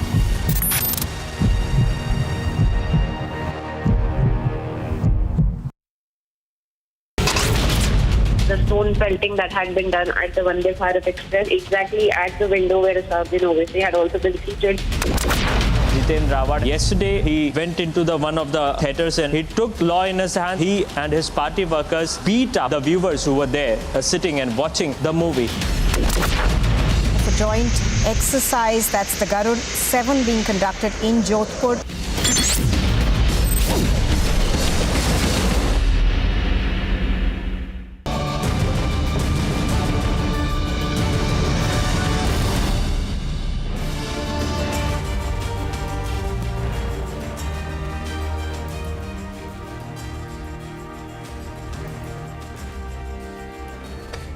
Hello and welcome. You're watching This Is Exclusive with me, Shabin Sen. All this while, you were told that there is no links between Robert Vadra and arms dealer Sanjay Bhandari. You were told that there was no link whatsoever, and the fact of the matter is that there were no kickbacks that were given. For the first time, we're getting you documents that reveals the truth, the link between Robert Vadra and Sanjay Bhandari. You were shown emails in the past, but tonight we'll get you those probe documents that gives you the real picture. How exactly is Robert Vadra linked to Sanjay Bhandari? But up first, these are the headlines we're tracking for you at this hour.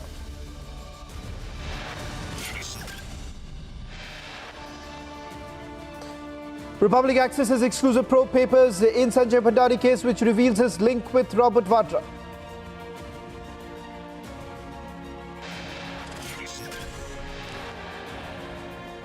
Probe papers in Sanjay Bhandari case reveals how Bhandari sold London's property to Vadra's firm.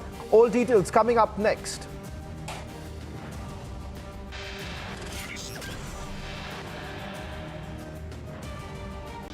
Shocking case of mass conversion comes to light in Jaipur, but Chief Minister Gehlot calls it a normal thing.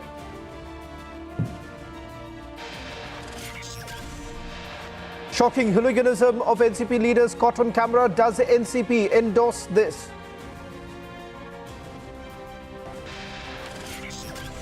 NCP goons unleash violence but runs away from Republic questions. Reality check for critics of the India story. World's leading economists make big prediction. Says third largest economy by 2027.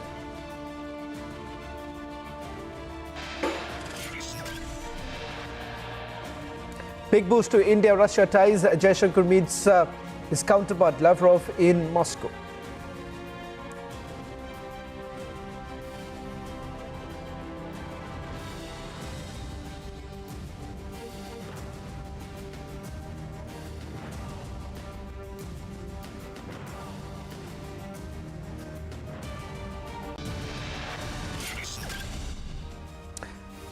Ladies and gentlemen, Robert Vadra perhaps will be on tenterhooks tonight as a UK court has rubber-stamped the Enforcement Directorate's case seeking extradition of his alleged close aide Sanjay Bhandari.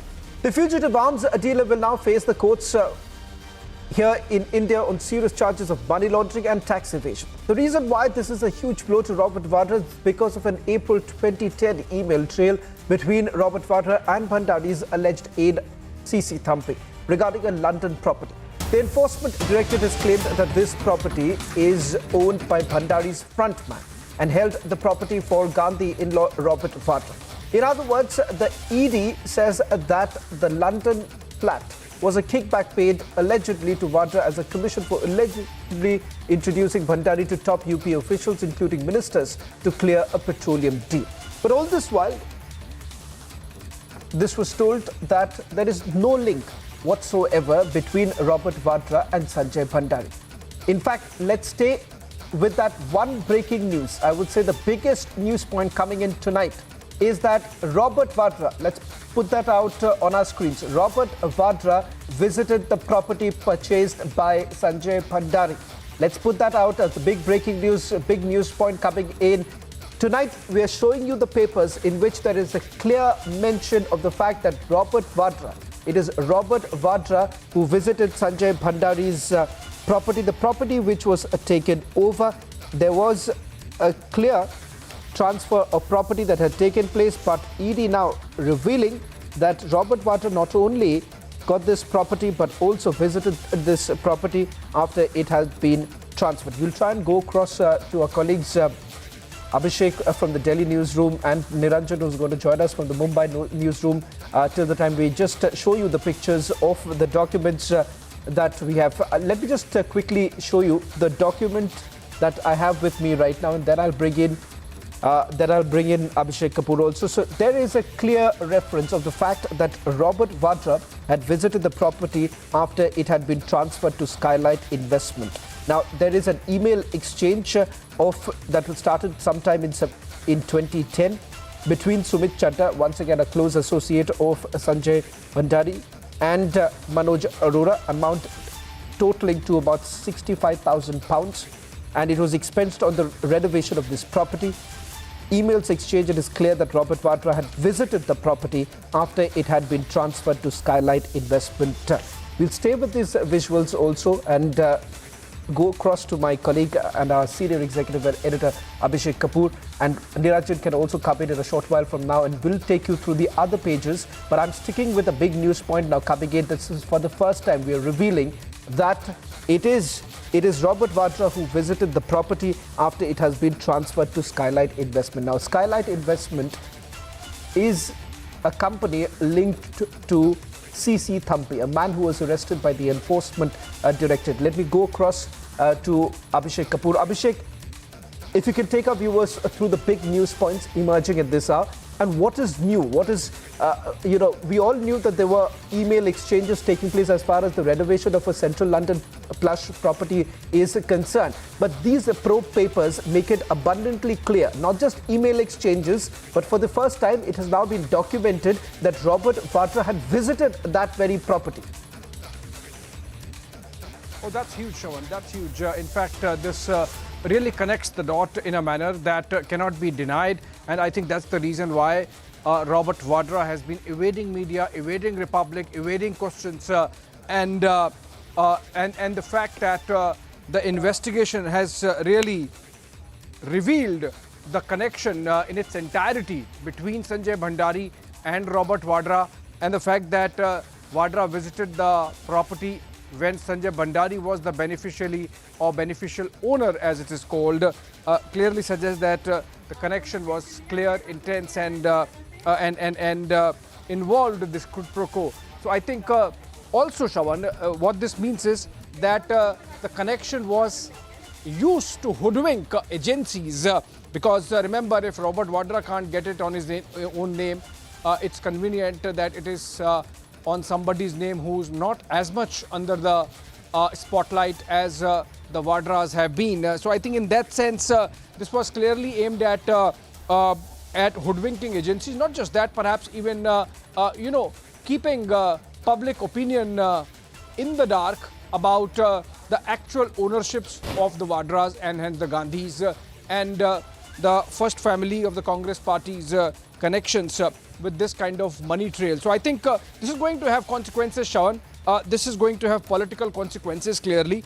What you are bringing out by way of documents of the Enforcement Directorate. And remember, all these three names that you took, Thampi, Vadra, Sanjay Bhandari, have been questioned at one point in time or another by the Enforcement Directorate, by the agencies. And in fact, the whole saga of the land deals of Robert Vadra, and now this connection with an arms dealer who continued to deny that he had any links either with this money laundering charge that has been made by the agencies, or in fact with the Vadras, that really comes undone with this explosive piece of information that you bring by way of a document from the agencies that Robert Vadra in fact visited in 2010. Of course, remember also the time, 2010 exactly was the time when the UPA was fresh into its second victory, and the Vadra Gandhis could have done no wrong. The Vadra Gandhis could not have been held accountable,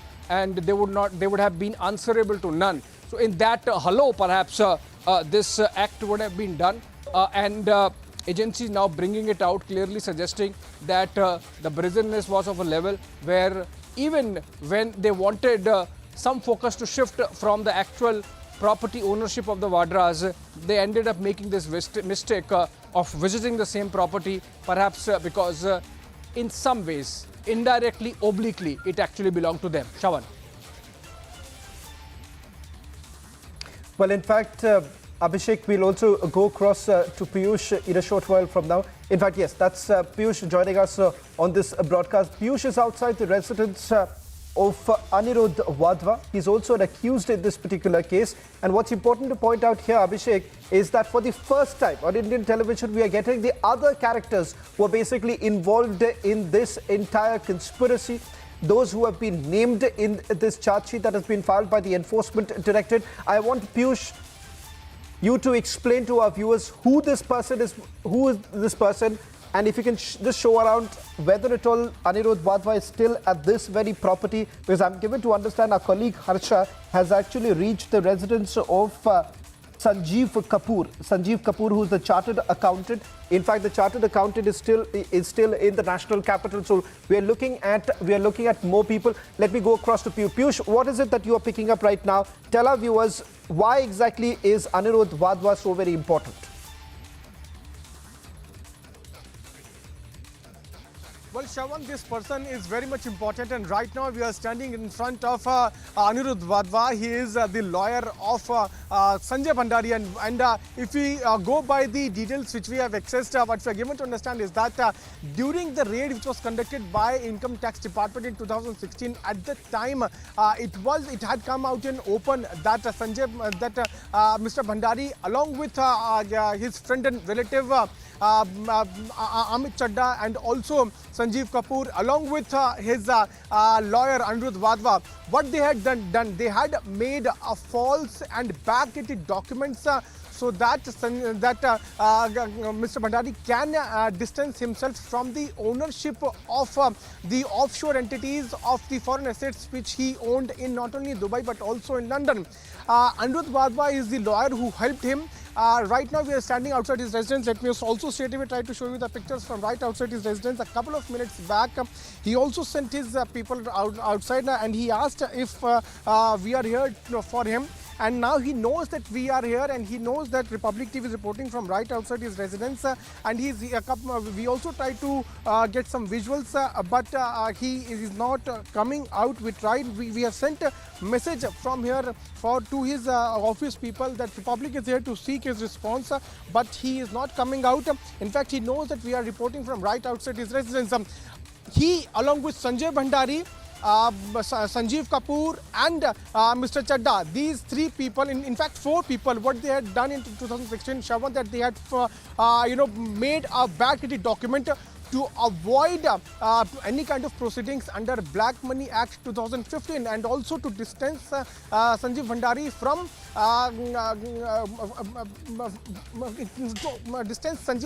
the ownership of the assets which he owns, so that he cannot pay the taxes. So this person is very much important. New character has now come out. In fact, what we are also breaking right now is that Robert Vadra also visited to the assets of Sanjeev Bhandari. Now we'll have to wait and watch how things are going to further connect. Though it is for sure, it's confirmed that Mr. Vadva, Anirudh Vadva, knows that Republic is right now outside his residence, but he's not coming out. His office people know that we are outside his residence. In fact, he had sent 2 people from his office outside his residence to ask why we are here, and after that he has now closed his entry gate, which is in New Friends Colony in National Capital. We'll have to wait and watch for how long he will maintain silence. If Sanjeev Kapoor will also come out, or Mr. Vadva come out, or Mr. Chadda come out. There are multiple faces, multiple characters who have now come out.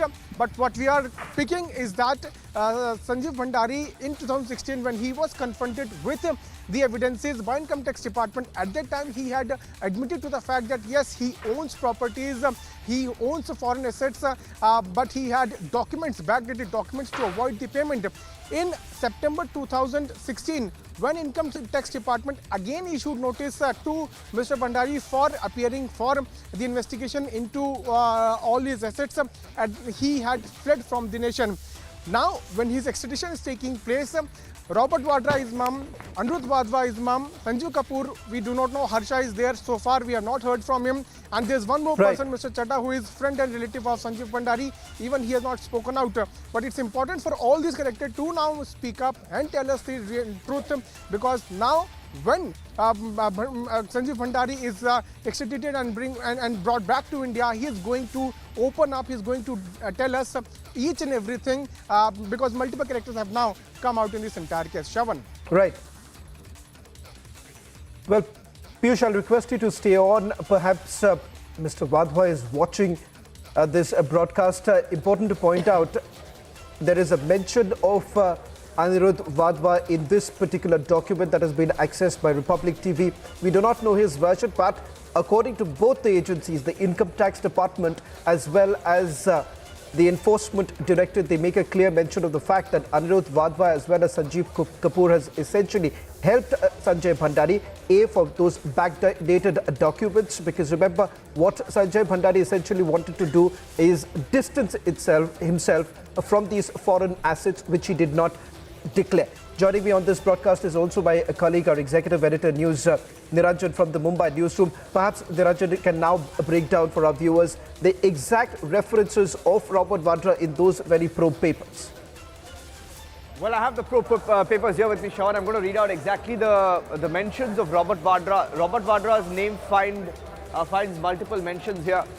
Let me show you the document. It says, as per the mail dated the 25th of March 2010 from the official of the Barclays Wealth to Sanjay Bhandari, an invoice for pounds 1237 in the city of Westminster relating to council tax of this property was forwarded.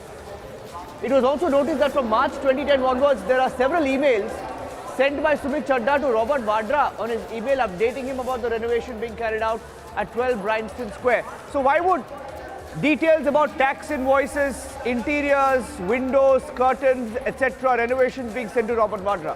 Point number one. Point number two, it says, as per the email dated 8th of March 2010 sent by Sumit Chadda to Robert Vadra, he updated Robert Vadra about the discussion held with Manoj, PA to Robert Vadra, and also gave us Sumit Chadda's contact number to Robert Vadra for discussion or clarification. Why would they do that? What was Robert Vadra's direct interest? Right? He also forwarded the floor plans, window sizes of the apartment as requested by Robert Vadra.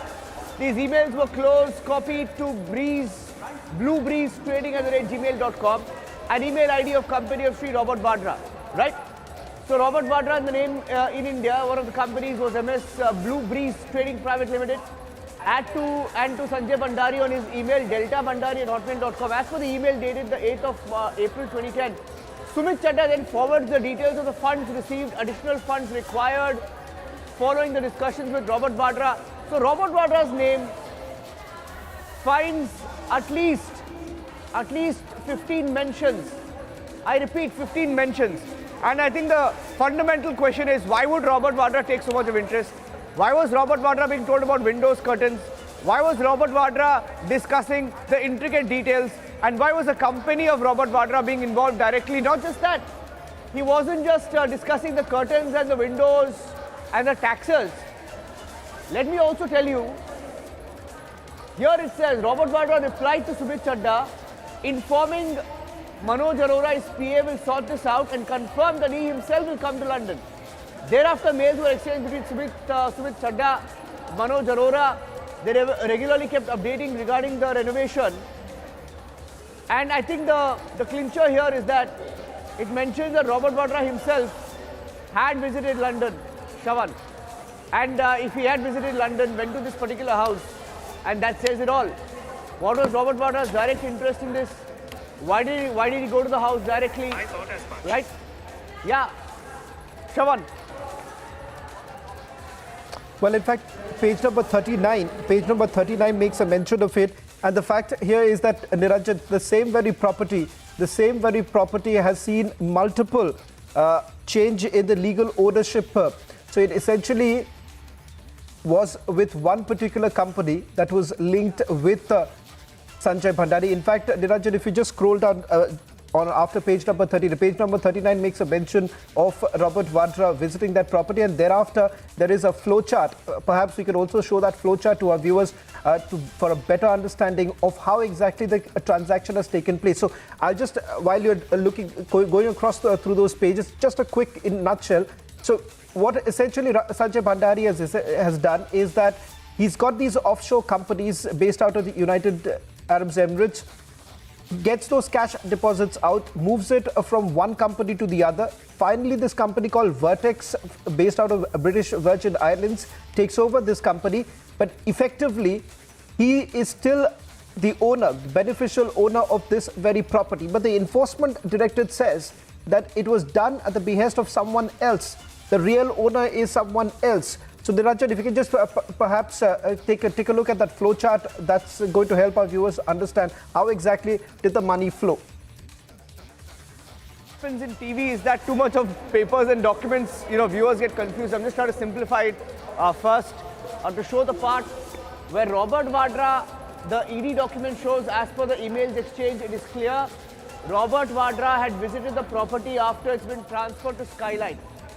Now, which company is Skylight? Whose company is Skylight? I think we all know that. Robert Vadra visits the flat. Okay, that's confirmed now. Now, let me go back once again to the flowchart. I'm trying to show you the flowchart. I think this is the flowchart that Shravan was referring to. Look at the flowchart. Vertex transfers the money back to UAE in Santec account of Sanjay Bhandari. Money, cash is then withdrawn from accounts of companies controlled by Sanjay Bhandari. Evidence of some of the cash withdrawals is collected. Money was found deposited in various companies controlled by Thampi, whose Vadra's aid in subsequent years. Money is then transferred to Skylight account from these companies, and Skylight transfers this money to Vertex management in British Virgin Islands for purchase of property in the UK, and then it comes back to the UAE. So UAE, and then Sanjay Bhandari, UK, and then Vadra's aid, Skylight goes to British Virgin Islands, and then a flat is bought in London. I mean, this is fantastic. This is how most of the deals were done, isn't it, Shravan? So many deals we've covered during the UPA regime. Proof of which is here with us right now. The flowchart. This is an official document. That has been put together by the investigators. I don't think there's more proof that's needed after this. Shravan, over to you. Well, in fact, we're also getting in some more details right now. In fact, our colleague Harsha has reached the residence, or rather the office of Chartered Accountant Sanjeev Kapoor. Harsha, just take us through the details that you're picking up right now. You're outside the office.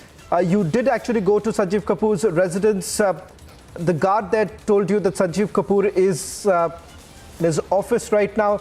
Did you manage to get a word from Sanjeev Kapoor? Meanwhile, I'll also put out the details why exactly Sanjeev Kapoor and Anirudh Wadhwa, where Piyush is standing right now, becomes very important. Second associate of Sanjay Bhandari tracked within few hours by Republic TV. Let's go across to Harsha. Shravan, right now I'm reporting from the office of Sanjeev Kapoor. I'm here first. I went to his residence, which is in Shivalik, and now I'm outside his office. I'll show you the visuals because we tried speaking to the people who are here, who are the office clerks and everything. They didn't speak to us. I'll try to show you the visuals from here. First, we were told that Sanjeev Kapoor is here. He will speak to us in another 5 to 10 minutes. But later on, we were told that he has gone for an audit. And let me tell you that his car is parked outside his office. His car is parked outside. There's a white color car which is parked outside. This is his vehicle through which he comes from his residence to office, but they are not speaking to us. We tried speaking to his manager. We are continuously asking that Republic wants a word that Sanjeev Kapoor was involved in helping Sanjay Bhandari. He visited London in 2017 for the signing of documents of Sanjay Bhandari so that they could evade tax and so that the assets could be offshore assets could be attached to a trust, a Rama trust. And now there's so many people sitting in the office right now. There's so many people. We again and again tried asking them that connect to us with Sanjeev Kapoor. We don't have an appointment, but we really want to speak to him so that he could clear the charges which is being said because he is the accountant of Sanjay Bhandari. He was linked. He helped him in the creation of a trust so that his assets could be attached. Right now, Shravan, you are seeing the visuals. The office is in basement. There's no network there. Therefore, we are reporting from outside his office. Inside is his cabin. Let me show you. That's his cabin there, where there are 2 seats. That's his cabin. Sanjeev Kapoor is there in his cabin, but he's not speaking to Republic because he knows that we are asking him the valid questions. He was involved in the dealings with Sanjay Bhandari. He knew all. Yes, Shravan, so these are the visuals as we are reporting from outside his office, and we'll wait for him so that we can get any word from Sanjeev Kapoor from outside his office. We are right now. He will go to his residence at 10 or 10:30 as told by the guard at his residence that he comes home at around 10:30, between 10:30 to 11 p.m. Right now we are here. We'll wait for him so that we could speak to him that how he helped Sanjay Bhandari in the attachment and the creation of a trust so that his offshore assets and entities could be attached to a trust so that he could evade tax. And under the oath, he also accepted in front of income tax authorities that he visited 2017. And yes, Sanjay Bhandari breached LOC. Back to you, Shravan. Well, thank you very much, Abhishek, Niranjan, for putting this into perspective. I'll also once again come back to Piyush and Harsha in a short while from now. Republic Media Network, only network to have tracked down close associates of Sanjay Bhandari here in the national capital. So we are right now at the residence of Anirudh Vadva. Remember that we tried asking him some questions. He knows that we are outside his residence, but he is not speaking out anything. After this very short break, we will be getting more and more details, and we'll try to get more and more answers from these new characters who have now surfaced into this entire scam. Stay tuned for more updates.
Well, two associates of Sanjay Bhandari have now been tracked down by Republic Media Network. First, going across to Piyush, who's tracking Anirudh Vadva. Piyush, just quickly take our viewers through what's the latest that you're picking up. Moving. Well, Shravan, right now we are standing in front of the residence of Anirudh Vadva. Remember that new character has now surfaced into this entire scam. Sanjay Bhandari is all set to be extradited. And why this person is important? Because he, along with Sanjeev Kapoor, accountant, Anirudh Vadva is lawyer, and Sanjay Bhandari, all these three characters had in fact forged backdated and false documents. This is what the details which we are picking. And that happened in 2016, and this was done to avoid the taxes and also to distance Sanjay Bhandari from the ownership of the offshore entities which he owned. For more details, Shravan, back to you, because you have accessed the exclusive documents, which is somewhere now exposing the characters, the new characters into this entire case. Shravan. Archit, just 30 seconds to quickly take our viewers through the very place that you're broadcasting right now from Sanjeev Kapoor's residence, office rather. What's it that you're picking up right now? Exactly, Shravan. Right now I'm reporting from Sanjeev Kapoor's office. This is G36 in South Extension 2. Initially we went to his residence, but we were told that he is in his office, and right now from his employer's manager we have been communicated that Sanjeev Kapoor has gone to Gurgaon for an audit and he won't be returning to his office tonight, and he will be returning to Delhi tomorrow. So we're waiting to speak to him, because right now we are being told that he's not here. Though we understand that he is here in his office, but no one is letting us to talk to him, because Sanjeev Kapoor is a very important person. He is the accountant of Sanjay Bhandari, who helped him in creating backdate documents and fake documents so that he can evade the tax thing. So these are the visuals, Shawan, I'm showing you. This is the office in South Extension 2 of Sanjeev Kapoor. Republic has tracked down his both office and residence, and right now, Shawan, we are reporting from South Ex, where his office is. Back to you, Shawan. Fire broke out at the Indian Oil Depot at Patna's Sipara in Bihar in the late hours of Monday. Bus accident over there reported in Kupwara and Jammu and Kashmir. We're learning so far at least 20 people were injured. Kerala Union of Working Journalists is taking out a protest outside the Raj Bhavan against Governor Arif Mohammad Khan's comment of gagging two media groups in Kerala.